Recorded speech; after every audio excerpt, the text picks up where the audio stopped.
My daughter said her stepdad was a better father than me, so I withdrew her $80K college fund. Now that perfect dad showed his true colors and she's back begging for forgiveness. I'm 42 years old. I work as an accountant at a mid-sized firm, and 2 years ago, my 4-year-old daughter told me that her stepfather was the father she deserved, that he was better for her than I was. I guess I should start by explaining how we got to that point, because honestly, when I think about it, it still hurts in my chest, like actual physical pain, you know? Like when you get hit and you can't breathe. My marriage to Kimberly lasted 16 years, and I'm not gonna lie, I thought we were doing okay. I mean, we had our problems like any couple, but nothing that made me think everything was going to blow up like that. Turns out for like a year, maybe more, she had been having an emotional affair with a guy from work. Vincent is the bastard's name. And when I found out, it was because basically she couldn't hide it anymore. It wasn't physical at first. That's what she swore, but she still fell in love with him while she was still with me, while I was working overtime so we could send Zoe to that expensive summer camp she wanted, while I was planning our family vacations thinking everything was fine. The divorce was finalized like 3.5 years ago, when Zoe was 11, and at first she seemed to handle it relatively well, or so I thought. We had joint custody. She spent 1 week with me and 1 week with her mother, and I did everything possible to keep things normal. You know what I mean? I took her to her dance classes, helped with homework, we cooked together on Sundays, we had our little traditions. But then Kimberly married Vincent like 6 months after the divorce, which honestly seemed like a total lack of respect to me, but whatever, it wasn't my decision. And that's when things started to change with Zoe. At first it was subtle, like she'd come to my house and talk a lot about Vincent, how fun he was, how he took her to cool places, how he understood her teenage stuff better than me. And I tried not to get jealous. I really tried, because I knew that I would only make things worse. But every time she said something like, "Oh, Vincent helped me with my math homework and explained it really well," I felt like something was being stabbed into my stomach. Over the next year, the distance between us got bigger and bigger. Zoe started making excuses not to come to my house. She'd say she had school projects or wanted to stay with her friends. But I knew it was a lie, because then I'd see on social media photos of her with Vincent and Kimberly doing things on weekends. I tried to talk to Kimberly about this, but she just said Zoe was at a difficult age, that it was normal for teenagers to be distant with their parents, to give her time. But it wasn't just normal teenage distance. It was something more. It was like she was actively replacing me with Vincent. And honestly, that was killing me inside. But I didn't know what to do. I talked to my sister Sandra about this. She lives like 2 hours from here and has always been my go-to person, and she told me I had to be patient, that Zoe would eventually realize that Vincent wasn't her real father, that the novelty would pass. But then that day came, like 2 years ago, when Zoe had just turned 14. We were at my house and I tried to plan something special for her birthday, like a dinner with her favorite food and a cake I made myself, and she barely touched the food. She stayed on her phone the whole time. And when I asked her what was wrong, she exploded. She told me she was tired of pretending, that she didn't want to be there, that she'd rather be with her mom and Vincent. And I, stupidly, said something like, "But I'm your father. We have to maintain our relationship."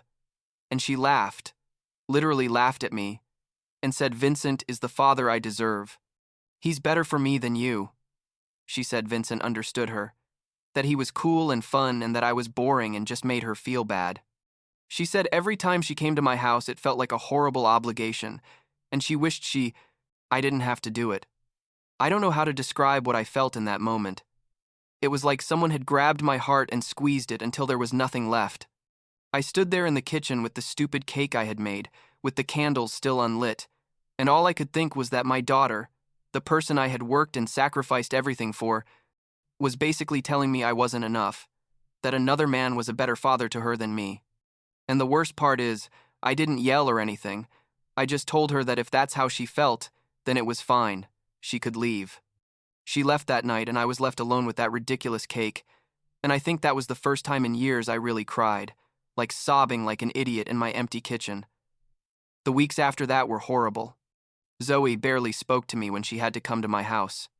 She stayed locked in her room the whole time, and when I tried to start conversations, she'd answer me with monosyllables or just ignore me. And I started thinking, what am I doing all this for? I had a savings fund for her college, like $80,000 that I had been accumulating since she was born, working overtime, cutting expenses, all to make sure she could go to a good university without debt. I had a considerable life insurance policy. I had a separate savings account for her emergencies. Everything was in her name as beneficiary. And she had just told me I wasn't the father she deserved, that Vincent was better. So I made a decision, and I know probably a lot of people are going to think I was an asshole for this, but at the time, it seemed right to me. I went to my lawyer and changed all the beneficiaries. Life insurance, savings accounts, everything. I put it in Sandra's name, my sister. And the college fund, well, I decided that if Zoe had a better father now, that better father could pay for her college. I started using that money for myself. I didn't spend it on stupid things or anything. Honestly, I used it to do things I had always wanted to do, but never could, because all my extra money went to Zoe. Sandra and I went on a trip to Europe for 3 weeks. We visited France, Italy, Spain. It was incredible. I bought a new car, not a Ferrari or anything crazy, but a good car, one I liked. I started investing in myself, in my happiness, because I realized I had spent 14 years putting everything into a person who had basically told me I was worth nothing to her. Things continued like that for several months. Zoe came when it was her turn because legally she had to, but it was obvious she didn't want to be there. I no longer tried to plan special things or force conversations. We basically ignored each other in my own house, which was super uncomfortable, but I had already given up. Sandra asked me if I didn't feel bad about taking the college money, and I told her no, that Zoe had made her decision, and I had made mine. But honestly, I did feel bad. I mean, I didn't exactly regret it, but I didn't feel good about the situation either. It was all very emotionally confusing. Then, like 6 months after I changed the beneficiaries, Zoe somehow found out. I don't know how, exactly. I think Kimberly mentioned something to her about financial planning, or Zoe asked about her college fund or something. The point is, one day she came to my house and directly asked me if it was true that she was no longer a beneficiary of anything, and I told her yes, it was true. She went crazy, screaming, how could I do that to her? That was her money for college, that I was a bad father for taking it away. And I, very calmly, because I had no emotional energy left to yell, told her that she herself had said Vincent was the father she deserved, so Vincent could take care of paying for her college. I told her I had spent years saving every penny for her while she treated me like garbage, and that I had decided I wasn't going to keep doing that anymore. She left my house crying, and like an hour later, I got a call from Kimberly, who was furious, absolutely livid. She yelled at me on the phone. How dare I punish our daughter? That it was cruel to take away her college money, that I was selfish and vindictive, and a bunch of other things. And I told her she had no right to tell me anything, that she had destroyed our family with her affair with Vincent. She should live with the consequences. I told her if Vincent was as amazing as Zoe said, surely he could pay for college, right? Kimberly hung up on me and didn't talk to me for weeks. The next visits from Zoe were basically total Cold War. She'd arrive, go straight to her room, wouldn't come out except to go to the bathroom or get something from the kitchen, and when she left, she wouldn't even say goodbye. I tried to act like I didn't care, but honestly, it was horrible. My house felt like a battlefield where no one was shooting, but everyone was wounded. Sandra came to visit me like a month after all the drama and saw how bad the situation was. One afternoon, while Zoe was in her room, Sandra told me she was going to talk to her, and I told her there was no point, but she insisted. I don't know exactly what Sandra told Zoe. She never told me all the details, but they were talking in Zoe's room for like 2 hours. When Sandra came out, she just told me she had told her some truths Zoe needed to hear, and that now it was up to Zoe to decide what to do with that information. That night, after Sandra left, Zoe came out of her room for the first time in hours and sat in the living room where I was watching TV. She didn't say anything for a while, just sat there, and finally I turned off the TV and asked her if she wanted to talk. She nodded and started crying, like really crying, not just silent tears but full sobs, and she told me she hadn't realized how much she had hurt me. She said she thought I didn't care because I never reacted when she said hurtful things, that she thought I just didn't care enough to fight for her. And I explained to her, trying to stay calm even though inside I was broken, that I did care, that I cared so much it almost killed me when she said Vincent was a better father than me. I told her I had stopped fighting because I couldn't keep putting myself in a position where she constantly rejected me and compared me to him. I told her the money wasn't to punish her but to protect myself, because I couldn't keep investing everything in someone who treated me like I didn't exist. She kept crying and apologized to me, said she had been horrible to me, that she had gotten carried away by the excitement of having Vincent in her life because he was new and different, but that she should never have said what she said. I told her I appreciated the apology, but I couldn't just forget everything that had happened.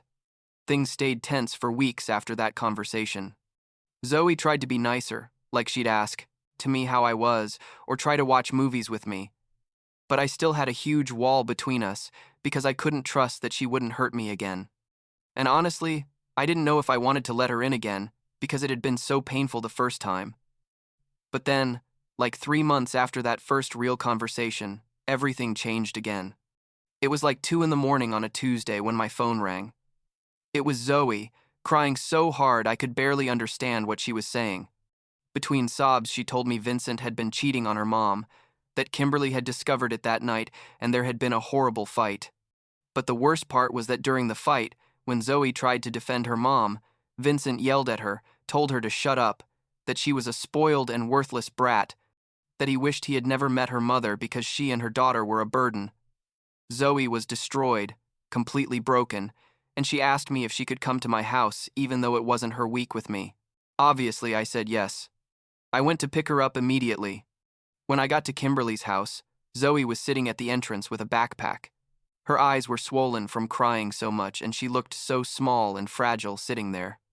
On the way back to my house, she didn't say anything, just looked out the window. And when we got there, I took her to her room and told her she could stay as long as she needed. That night, she stayed up late, and I could hear her crying from my room. And I'm not gonna lie, part of me wanted to go and comfort her, but another part of me was still too hurt and angry to do it.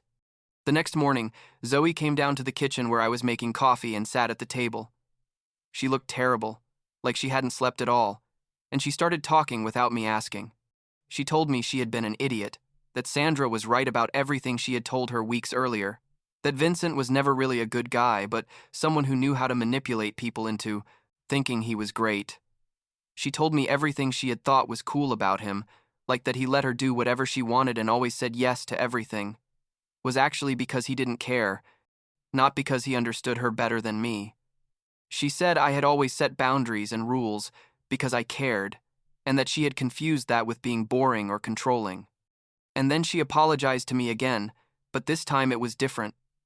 It wasn't just a casual, "I'm sorry," it was a real apology, with tears and genuine vulnerability.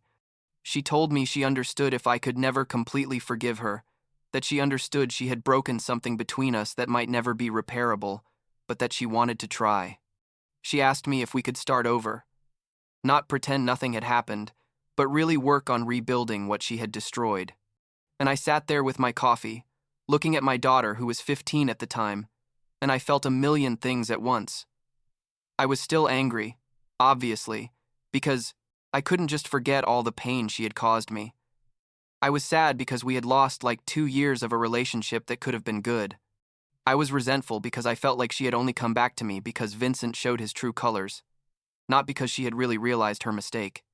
But also, and this is what was hard for me to admit, part of me wanted my daughter back. I missed the girl who used to help me cook on Sundays, who laughed at my bad jokes, who asked me to read to her before bed when she was little. I told her the truth.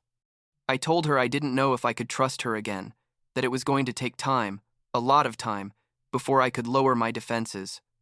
I told her if she really wanted to rebuild our relationship, she was going to have to prove it with actions, not just words, because I had heard enough pretty words that meant nothing. And I told her the college money and the beneficiaries were going to stay as they were, at least for now, because I needed to. See real proof that she meant it before putting everything into her again, only to have her destroy me again. She nodded and said she understood, that she'd do whatever it took. And since then, for like a year and a half now, things have been weird, but better, I guess. Zoe makes an effort, Like, really makes an effort to be present when she's with me. She doesn't spend all her time in her room anymore. She cooks with me again, we watch series together, we talk about her school stuff. But there are still awkward moments where neither of us knows what to say, where the elephant in the room is everything that happened. Sometimes I look at her, and I still hear her voice telling me Vincent was the father she deserved, and I have to take a deep breath and remind myself she was just a kid, that she was manipulated, that the situation was complicated. Kimberly and Vincent got divorced like 6 months ago. She called me one day to talk about Zoe and ended up apologizing for everything, for the affair, for turning Zoe against me, for the whole mess she caused. I didn't tell her. I forgave her because honestly I don't know if I do, but I told her I appreciated the apology. Zoe lives with me full-time now. Her decision. She's 16 now and the judge gave her the option to choose. She sees her mom some weekends but prefers to be here. She says my house feels like a real home now. Last week, Zoe asked me if I was ever going to put the college fund back in her name. I told her I didn't know, that I still didn't feel ready for that. She got a little sad but said she understood, that she knew she had to earn that trust back. And honestly, I don't know if someday I'll ever feel completely safe in this relationship again, if someday I'll be able to completely forget everything that happened. But we're here, trying, and I guess that's something.